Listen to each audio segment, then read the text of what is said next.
வாழ்க வையகம், வாழ்க வளமுடன். வாழ்க்கை மலர்கள் நால்வோர் நற்சிந்தனை. ஏப்ரல் 8. அலை இயக்கம். தலைப்பு: ஒரு வானொலி நிலையத்திலிருந்து ஒரு நிகழ்ச்சியை ஒளிபரப்புகிறார்கள். அது பாடல் என்று வைத்துக்கொள்ளுங்கள். அந்த பாடல் வெளியிலே போகும்போது அலையாகத்தான் போகும்.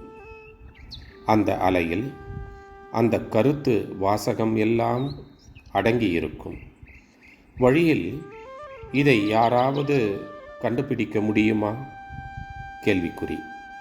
முடியாது. இல்லை. அலையில் இதையெல்லாம் தெரிந்து கொள்ள முடியுமா? கேள்விக்குறி. முடியாது.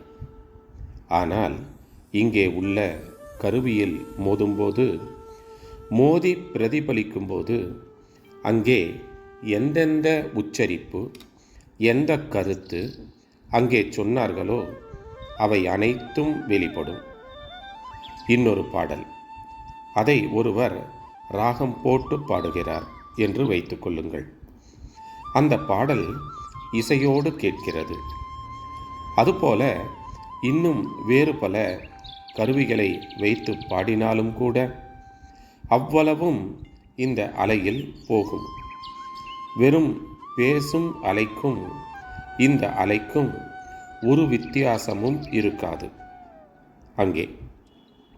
ஆனால் அது மோதி பிரதிபலிக்கக்கூடிய இடத்தில் அத்தனையும் வரும். அதேபோல் எந்த பொருளும் உலகத்தில் அதனதன் இடத்திலிருந்து ஒரு அலை வீசிக்கொண்டே தான் இருக்கிறது. ஏனென்றால் அந்த பொருள் எதனால் ஆக்கப்பட்டது என்றால் சக்தி துகள்களினால். ஒவ்வொரு ஆகாச துகளும் தன் வேகத்தில் சுழன்று கொண்டே தான் இருக்கிறது. ஆகையினால் அலை வீசிக்கொண்டே தான் இருக்கும்.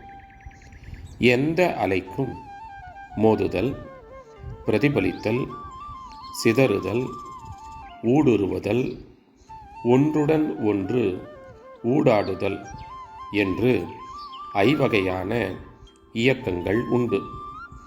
எத்தனையோ அலைகளை நாம் ஏற்றுக்கொள்கிறோம். அவற்றையெல்லாம் நல்லவைகளாக ஆக்கிக்கொண்டு நாம் நல்ல அலைகளை இயக்க வேண்டும். நலம் செய்து கொண்டே இருக்க வேண்டும். நன்மையே தான் செய்வேன் என்ற எண்ணத்தை உறுதியாக வைத்து கொள்ள வேண்டும். அருட்தந்தை. வாழ்க வளமுடன். தொடரும்.